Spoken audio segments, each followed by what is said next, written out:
Bueno, a esta hora quiero conversar con Benigno Alarcón, director del Centro de Estudios Políticos y de Gobierno de la Universidad Católica Andrés Bello, a propósito de la llegada el día de ayer de una delegación del Centro Carter a Caracas, donde entiendo se va a discutir el despliegue electoral de cara a las elecciones presidenciales en el 2024. Buenos días y bienvenido, profesor. Qué gusto conversar con usted esta mañana, Benigno. Hola, buenos días. Bueno, gracias por la oportunidad y por poder conversar contigo y con tu audiencia. Por favor.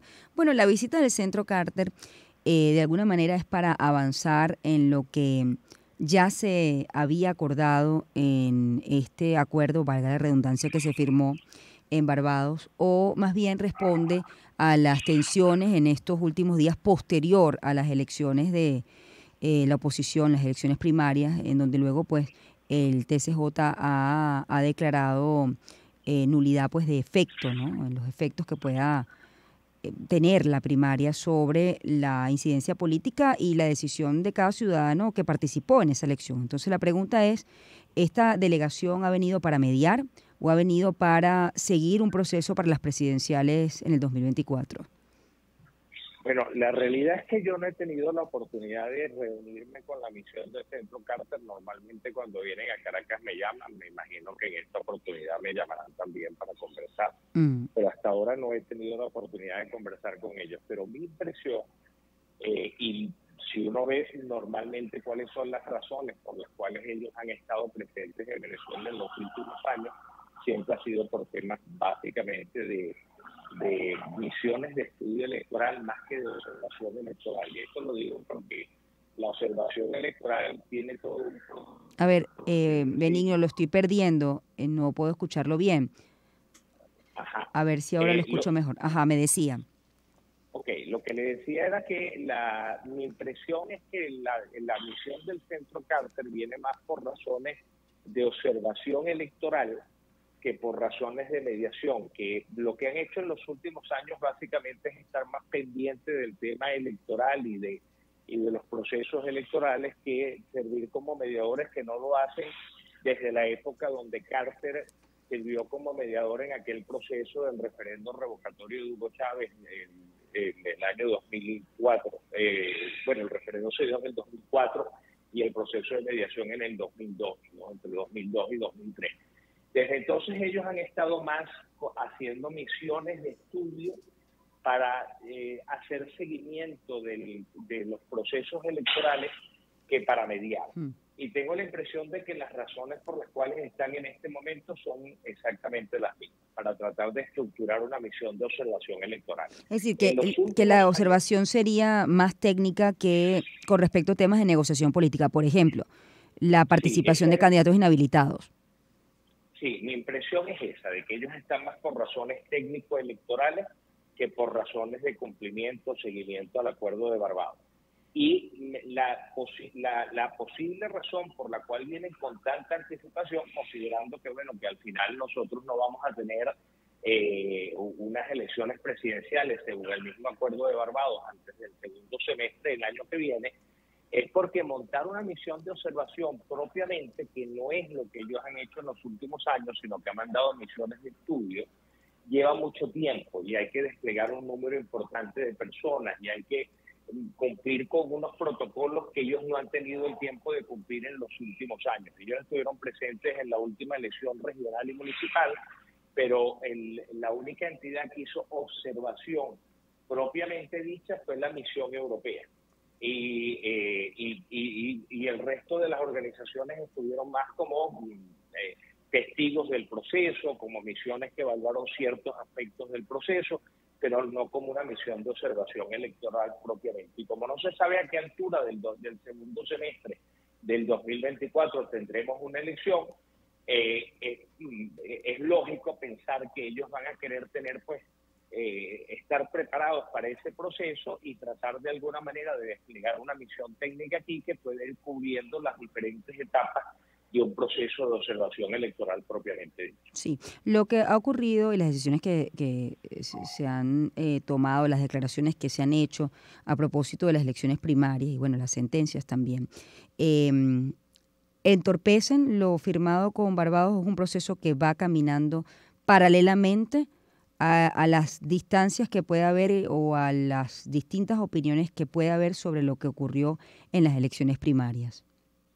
Sí, sin lugar a dudas. A ver, nosotros con lo que ha sucedido con las citaciones de la Fiscalía a personas que trabajaron en la primaria, incluida la Comisión Nacional de Primaria y algunos miembros de las juntas regionales, más la sentencia del Tribunal Supremo de Justicia, evidentemente estamos entrando en una violación de lo establecido en el Acuerdo de Barbados. Y hay que recordar que el Acuerdo de Barbados es producto de la negociación entre entre el gobierno de los Estados Unidos y el gobierno de Venezuela, avalado, por supuesto, por los factores de la oposición venezolana a través de la firma de ese acuerdo. Ese es un acuerdo que hoy en día, digámoslo así, no está siendo cumplido por parte del gobierno a carta cabal como se pretendía, lo que pone en riesgo también que se cumpla con el resto del acuerdo, con las contraprestaciones que el gobierno norteamericano ofreció a cambio de dejar la primaria tranquila y de dejar que la oposición escogiera su candidato y de habilitar posteriormente al candidato que la oposición escogiera.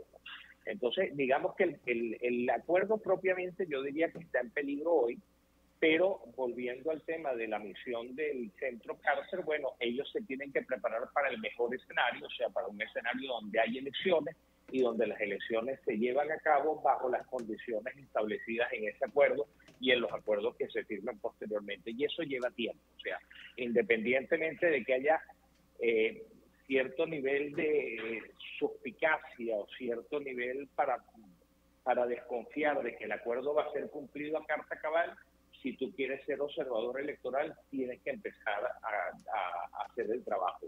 Yo le agradezco mucho, Benigno. El tiempo corto, pero bueno, interesante la percepción, sobre todo que usted ha tenido la oportunidad de en otros eventos, ¿no? Conversar con el Centro Carter. Probablemente, pues, como me dice, lo llamarán de nuevo.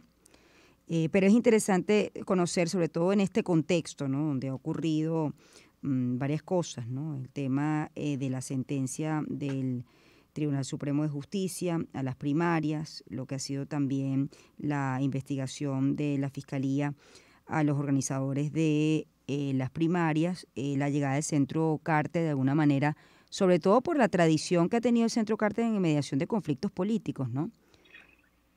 No pudo haber pensado que la visita tenía, digamos, ese perfil.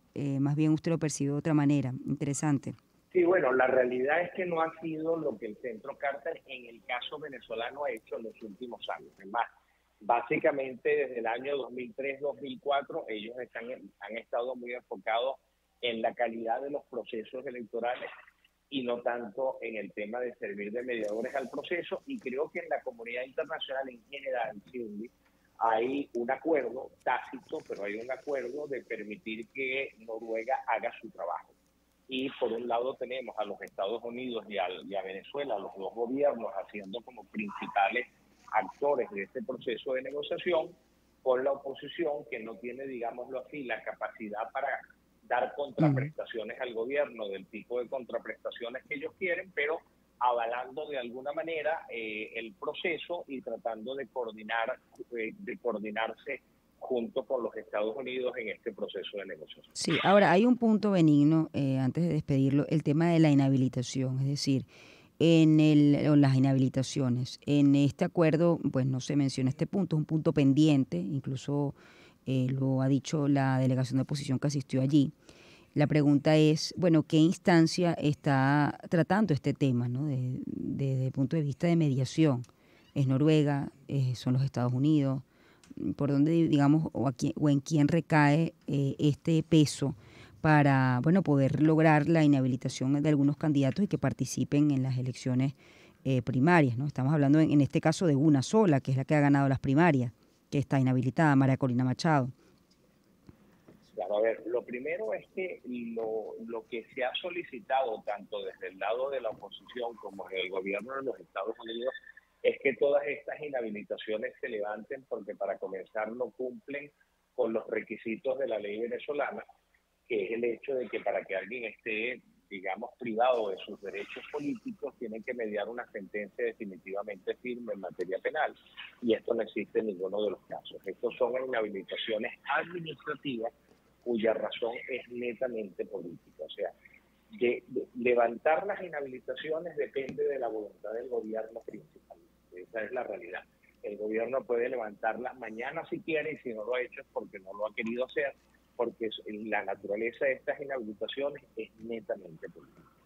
Entonces, evidentemente, esto tiene, digamos, el juego de la negociación en cierta medida trancado, arriesgando inclusive que las contraprestaciones que ya se han adelantado, las sanciones que ya se ha decidido flexibilizar o eliminar, se vuelvan a imponer nuevamente si este proceso no avanza. Y allí hemos visto pocas señales, lamentablemente, del lado del gobierno para cumplir con esa parte del acuerdo. Ya ha habido un lenguaje ambiguo que inclusive se puede ver en el acuerdo, un lenguaje ambiguo que no termina de decir lo que se dice posiblemente en reuniones cara a cara, sino que hay un lenguaje que busca decir sí, pero no, quizás, pero tenemos que ver, hay que cumplir con la ley, pero resulta que la interpretación que hace de la ley el Tribunal Supremo de Justicia o el mismo gobierno, que al final son parte de lo mismo, porque no podemos decir que tenemos un Tribunal Supremo de Justicia independiente del Ejecutivo, termina de alguna manera haciendo una interpretación